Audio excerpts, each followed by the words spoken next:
Sekarang perhatikan ya. Perhatikan, fokus sebentar. Pertama, ada setan yang menggoda orang wudu. Namanya siapa? Walhan. Tugas pertama dia berikan was-was. Cara menepikan was-wasnya, kita berlindung kepada Allah. Ya, mohon kepada Allah supaya minta dilindungi. Ucapkan apa? Bismillah. Hadisnya ada. Jadi ketika Anda sedang mau berwudu, mengucapkan bismillah, Anda seraya bermohon perlindungan kepada Allah. Bukan cuma mengucapkan di lisan. Dia begitu katakan bismillah, minta ya Allah lindungi gitu kan? Minta perlindungan pada Allah Subhanahu wa taala. Kalimat itu yang akan meneguhkan hati, membuat setan kesulitan memberikan was-was. Tapi bukan berarti dia berhenti menggoda. Dia akan teruskan dengan membuat wudu kita bisa tergesa-gesa. Maka caranya, kata Quran, kalimatnya, mulai sempurnakan wudunya. Bagaimana cara menyempurnakannya? Kita mulai dengan hadis riwayat Al-Bukhari nomor hadis 159. Ya, kita turunkan hadisnya. Ditemukan juga nanti di hadis Muslim seperti yang telah Anda tuliskan. Lihat kalimatnya. Hadisnya dari Hamran. Hamran ini khadimnya atau pembantunya Utsman bin Affan radhiyallahu taala anhu. Utsman bin Affan. Kata Hamran, laqad da'ani Utsman bin Affan radhiyallahu taala anhu. Utsman bin Affan pernah memanggil saya satu kali, kemudian mengajarkan saya untuk berwudu. Ya, fa amarani an atawadda, maka memerintahkan saya untuk berwudu. Utsman mengajari dulu. Lihat bagaimana cara Utsman mengajari kepada beliau. Yang pertama, lihat kalimatnya. Saya mulai dari sunnahnya dulu ya. Baik. Perhatikan.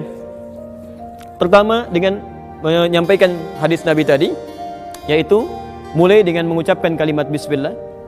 Dan mohon izin ya, ketika Anda ucapkan bismillah, tolong jangan cuma di lisan. Rasakan Allah melihat Anda, mengawasi, sehingga kita ingin tampilkan wudu dan berlindung kepada Allah dari godaan setan. Baik, mulai dengan bisa membersihkan tangan dulu, telapak ini, dengan menyela-nyela begini ya. Jadi bukan cuma begini, pakai sabun tapi ini nggak disela, itu tidak diinginkan. Ya, jadi Anda siapkan airnya, bisa dengan menggunakan keran tapi tidak berlebihan. Ingat, ya jangan sampai air mengalir terlalu berlebihan, dan itu tidak diinginkan. Baik, bahkan Utsman bin Affan wudunya nggak pakai keran. Ya, beliau wudunya menggunakan bejana. Jadi kalau seperti ini misal, ya saya ambil ini aja lah. Ini gayung misalnya kan, bukan gayung yang ditumpahkan. Jadi begini tidak, tapi airnya diambil. Perhatikan, bukan dicelupkan ke dalam, tapi ini ya diambil begini. Baru kemudian setelah begini. Paham? Baik ya. Jadi ingat bagaimana efisiensi penggunaan air di sini. Bukan dicelupkan ke dalam begini, ya, tidak juga ditumpahkan seperti ini. Ya, nanti Anda akan temukan orang yang basuh muka, gayungnya ke sini gitu kan. Basuh tangan, gayungnya ke sini, akan ditemukan seperti itu. Ya. Ini menyalahi ketentuan hadis. Lihat, ambil begini, mulai sela-sela begini. Paham? Satu, sebentar. Kalau ini sudah selesai, taib, sudah dianggap baik, 2-3 kali, kadang-kadang Nabi 2 kali, kadang-kadang 3 kali. Tapi tidak berlebihan. Lebih daripada 3 kata Nabi, faqad asa Abul Qasim. Dia telah bermaksiat menyalahi ketentuan Nabi. Baik, setelah itu, mulai dengan niat tamadmad, berkumur-kumur. Dalam bahasa Arab, kalimat tamadmadah itu bukan sekedar memasukkan air ke mulut, tapi juga mengeluarkan kotoran yang di mulut. Jadi begitu Anda masukkan misalnya air ke mulut, ya bahasa Utsman bin Affan radhiyallahu taala anhu, sahabat Utsman, Anda ambil airnya ke mulut, kemudian mulai hirup sedikit, istinsyak ke hidung.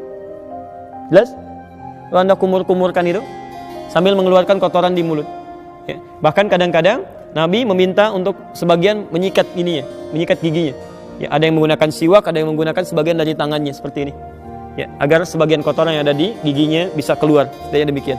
Paham sampai sini? Baik. Sebagian dihisap ke hidung, tidak perlu berlebihan, yang penting kotoran bisa terserap dan bisa keluar. Ya, Anda bisa kuatkan, namanya istinthar. Istinthar itu menguatkan, mengeluarkan dengan kuat, menyebarkan. Bisa begitu.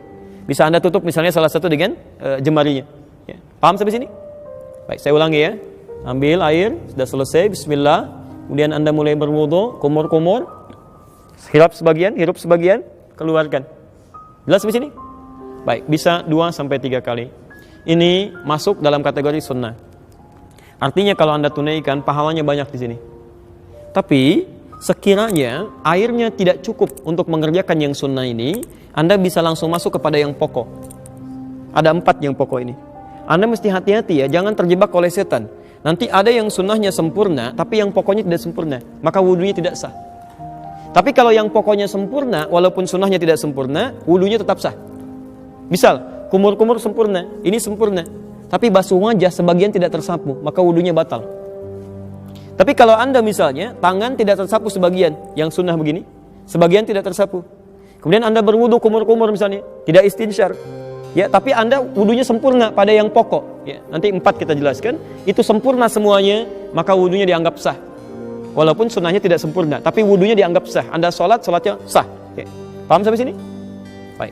Saya teruskan dulu sebentar. Saya mau agak pelan-pelan ya, supaya dipahami betul, dan jangan tinggalkan masjid ini kecuali kita paham apa yang kita bahas. Sepakat sampai sini? Baik, saya mulai. Bismillah. Perhatikan, ada 4 yang pokok berdasar keterangan Al-Quran di Quran surah kelima ayat yang ke-6. Pertama wajah.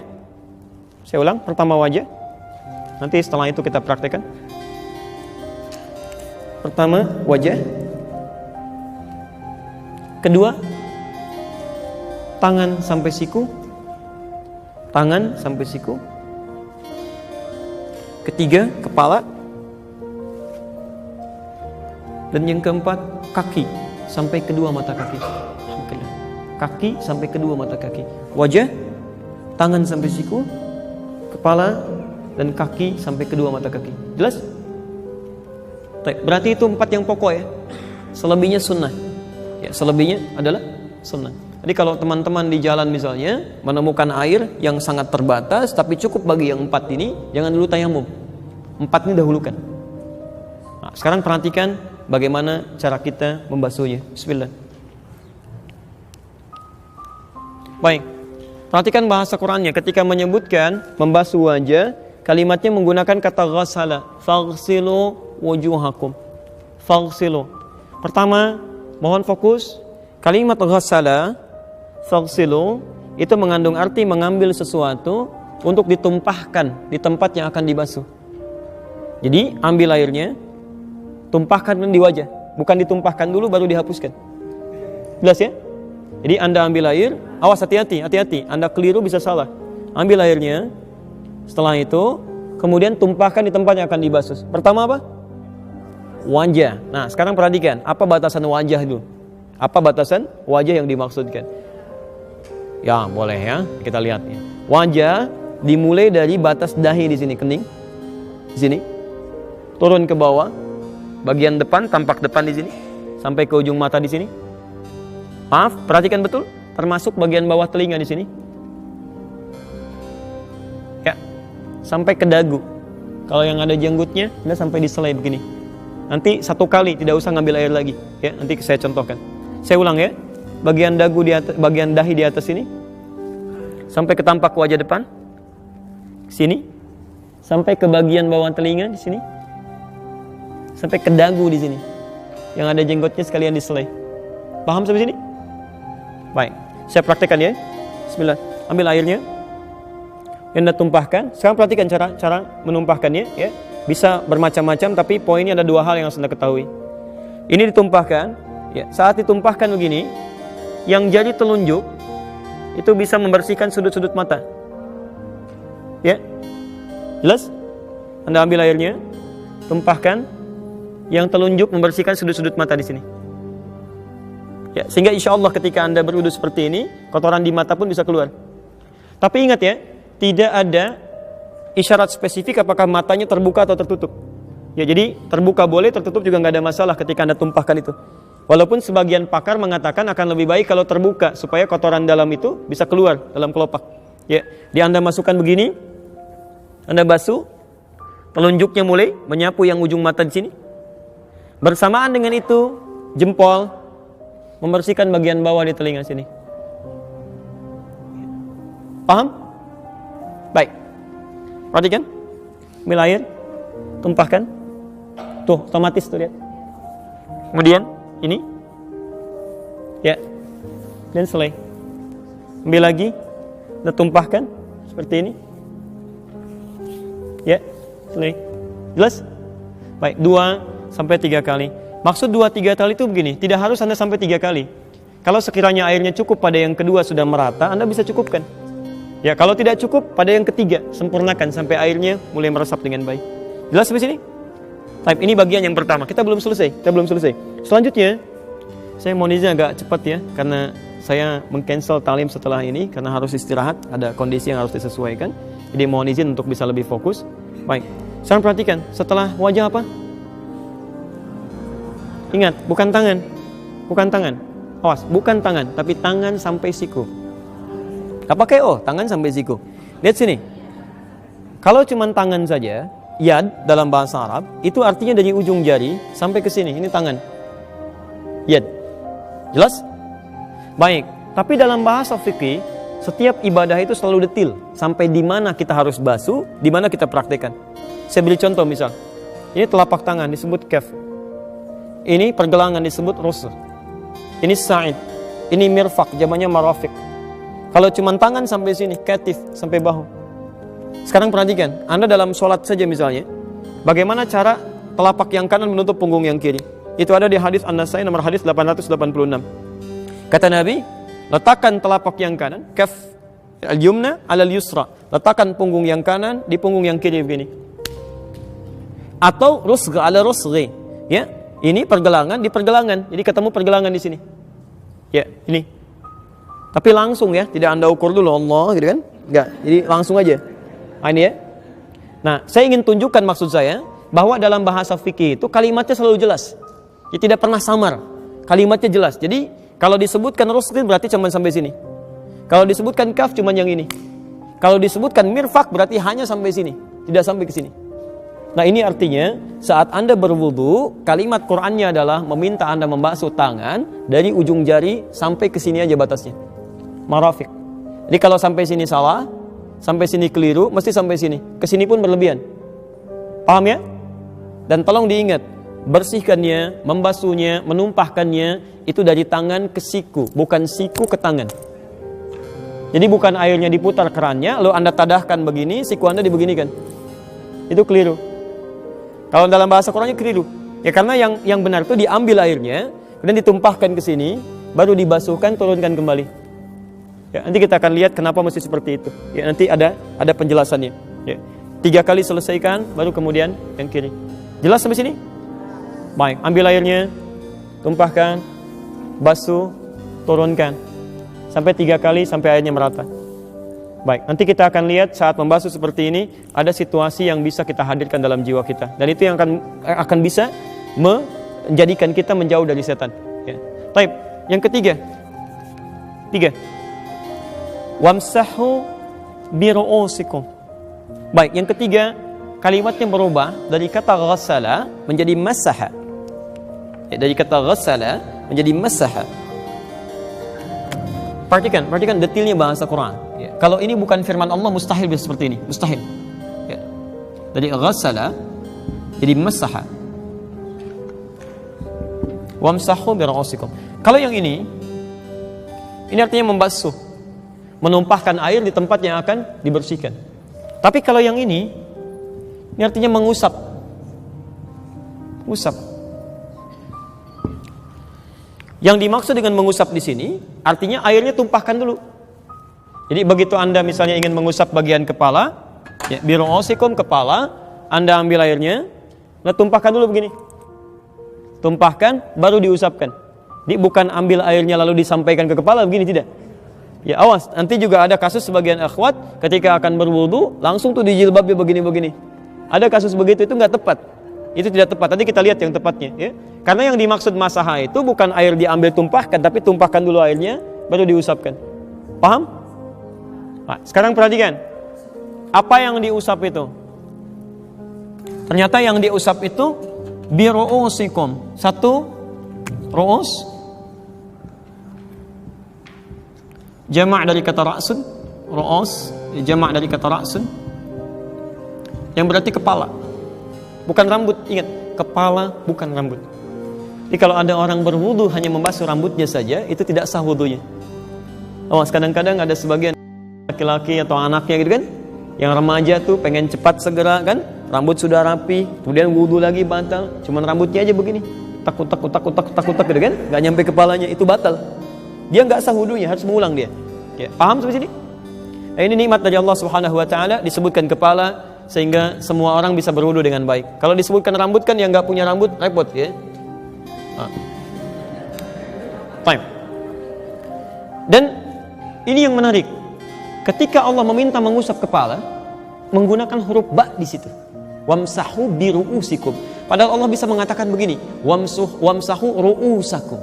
Tapi pakai ba di sini. Bi ru'usikum. Ya, kalau kalimatnya hanya sekedar mengatakan wamsahu ru'usakum tidak menggunakan ba, maka semua kepala wajib dibasuh dari depan sampai belakang. Habis. Tapi ketika menggunakan ba dari 14 fungsi tadi, ya, di sini terdapat 3 fungsi utama. Ba dalam huruf ini. Ya. Nanti ada orang kita, orang Indonesia yang kuliah di Al-Azhar, alhamdulillah dapat gelar doktor S3 hanya membahas huruf ba ini aja. Ba di ayat ini dibahas dapat doktor tuh. Ya, teman-teman yang belum silahkan, masih ada huruf ta, huruf da, huruf jim, huruf sampai ya tuh. Masya Allah, luar biasa. Ya. Di bahasa Arab itu, saya di jurusan bahasa Arab itu luar biasa. Bukan cuman kalimatnya, hurufnya, harokatnya ada maknanya. Ya, makanya Masya Allah Quran turun dengan bahasa Arab tuh banyak hikmah di situ. Ya, banyak hikmah. Nah, sekarang ba yang pertama itu bermakna istighraq namanya. Ba al-istighraq, yaitu ba yang menunjuk kepada makna holistik luas, tanpa batas. Ya, al-istighraq namanya. Ba yang menunjuk pada makna yang luas tanpa batas, al-istighraq. Artinya, pada yang pertama ini, Anda diperkenankan untuk membasuh kepala, mengusap kepala setelah airnya ditumpahkan. Misal, Anda ambil airnya, Anda tumpahkan begini, kemudian Anda usap dari depan sampai belakang, seluruhan kepala. Jelas? Ya, nanti setelah itu, kalau hadis dari riwayat Utsman bin Affan radhiyallahu taala anhu, sambil telinganya kemudian sekaligus ya dibersihkan. Jadi tidak mengambil air lagi. Kalau hadis dari riwayat Utsman bin Affan radhiyallahu taala anhu, Anda ambil begini, tumpahkan, bersihkan kepala sampai ke sini, kemudian baru ke telinga di sini. Ya. Baik. Jadi lihat membersihkan telinga ya, yang telunjuk ini bagian di dalam sini. Yang jempol bagian belakang sini. Jadi begitu Anda usap sini, kembalikan ke sini, kemudian ke telinga di sini. Ya. Jelas di sini? Paham ya? Baik. Ada hadis yang kedua yang menunjukkan Anda boleh membasuh ya atau mengusap bagian kepala kemudian mengambil air lagi untuk basuh telinga. Itu ada hadisnya. Jadi untuk basuh telinga ini sifatnya fleksibel, bisa langsung dari kepala kemudian ke telinga, bisa langsung kepala dulu ngambil air untuk telinga. Jelas di sini? Baik. Sekarang perhatikan, ini yang unik. Kenapa menggunakan huruf ba? Karena tidak setiap orang ya punya potensi bisa menyapu, mengusap semua kepalanya. Mungkin ada orang yang mohon maaf ada luka sebagian di kepalanya, ada ikhwan yang kena luka misalnya kan, nggak bisa diusap semua. Bagaimana caranya? Maka fungsi ba di sini adalah fungsi yang kedua, namanya at-tab'id ma'at tahdid. Ya, membasuh sebagian dari kepala itu, tapi ada batasnya. Sampai ubun-ubun sini. Jadi kalau Anda sedang ada persoalan, kemudian tidak membasuh, tidak bisa mengusap secara keseluruhan, Anda boleh mengusap sebagian dari kepala, batasnya di ubun-ubun di sini. Ya. Dan Masya Allah, ini juga bagian dari kemudahan untuk akhwat misalnya kan. Ada yang sedang berkerudung, berhijab, tidak bisa misalnya membuka di tengah-tengah kebanyakan orang misal, sebagian tertentunya, ini boleh, Anda tidak usah lepas jilbabnya. Ya, Anda ambil airnya, tumpahkan, misalnya di sini aja, sah wudunya. Ya, sah, itu sah wudunya. Ingat, awas ya, nggak enak itu karena belum terbiasa, karena belum tahu ilmu, membiasakan sesuatu yang keliru, belum membiasakan sesuatu yang benar. Dia nggak usah dicopot, apalagi misalnya ada yang ngambil air dibasah-basahin di sini gitu ya. Nah itu nggak tepat ya. Islam tuh memudahkan, tidak menyulitkan. Baik. Bahkan yang ketiga, ba di sini berfungsi at-tab'id min duni tahdid. Tab'id sebagian dan tidak dibatasi. Jadi kalaupun di sini ada masalah misalnya, yang penting Anda basuh sebagian kepala sudah sah wudunya. Anda ambil, misal di sininya susah, basuh yang ini, basuh yang ini, basuh yang belakang. Sepanjang masuk dalam bagian kepala di sini, itu sudah sah wudunya. Di sini Nabi ajarkan pada sahabat, sahabat ajarkan pada tabi'in, tabi'in sampaikan pada ulama. Semua sepakat, sahabat sepakat, tabi'in sepakat, ulama sepakat. Tidak ada perbedaan pendapat di sini. Sepakat sampai sini? Harus sepakat. Sahabat saja sepakat, tabi'in sepakat, ulama sepakat. Anda bukan sahabat, bukan tabi'in, bukan ulama, nggak sepakat. Aneh Anda. Masih begitu saya pulang gitu kan? Wah, jelas sampai sini? Alhamdulillah. Yang terakhir pelan-pelan ya. Kaki sampai 2 mata kaki. Perhatikan cara membersihkannya. Ini kerjaan setan sering di sini. Ya, kerjaan setan membuat buru-buru sering di sini. Dan tidak sedikit yang diancam oleh Nabi sampai keluar ancaman Nabi. Kalau kamu masih begitu, bisa disiksa di neraka. Ya, tidak sedikit kalau dalam bahasa hadis yang lebih umum, ya ada kebanyakan orang disiksa di neraka persoalan kotoran di jempol kakinya. Ya, ada persoalan di wudunya. Dia nganggap ringan. Ya, nganggap ringan. Masalahnya kan kalau wudunya nggak sempurna, sholatnya nggak benar kan? Ya, jadi turunannya banyak, sholatnya nggak benar, doanya nggak diterima, macam-macamnya, kesalahan banyak, amal soleh nggak ada. Kan jadi masalah kan? Baik, maka dari itu silakan perhatikan. Pertama, untuk membasuh kaki ini, kalau bisa Anda bagi pada 3 bagian. Pertama perhatikan sebentar ya, saya angkat sedikit sebentar. Jadi mulai air pertama, Anda gunakan untuk menyelai-nyelai dulu sini. Ini contoh Nabi ya. Jelas ya? Sela-sela ini. Dan menggunakan yang kelingking ya. Sunnahnya gunakan kelingking. Ustaz, kenapa nggak pakai jempol? Kegedean ya. Halo. Cukup kelingking aja. Ya. Ini maksudnya yang sewajarnya di sini ya. Anda ambil air, masukkan sini. Lihat. Bersihkan termasuk yang sela-sela di jempol ini. Kotoran-kotoran ini. Mau ketemu Allah masa kotor? Antum masuk ke ruangan aja, sepatu dibersihkan. Anda kalau ke Auckland, ke New Zealand itu, sepatu kotor nggak bisa masuk pak. Langsung bunyi, dikejar anjing lagi. Betul, langsung bunyi. Ada langsung sebelum Anda turun di video di pesawat itu sudah ditampilkan makanan, macam-macam buah-buahan nggak boleh kecuali yang ada di situ aja. Kecuali Anda declare. Apalagi sepatu kotor nggak bisa masuk. Ke tempat manusia aja sepatu kotor nggak bisa masuk. Masa ketemu Allah kotor? Iya, jadi Anda bersihkan bagian pertama di sini. Kedua Anda ambil bagian belakang, Anda rapikan dulu sampai ke sini. Yang ketiga ambil air lagi, ratakan keseluruhannya. Ini insya Allah akan lebih baik itu. Ya, jelas di sini? Paham?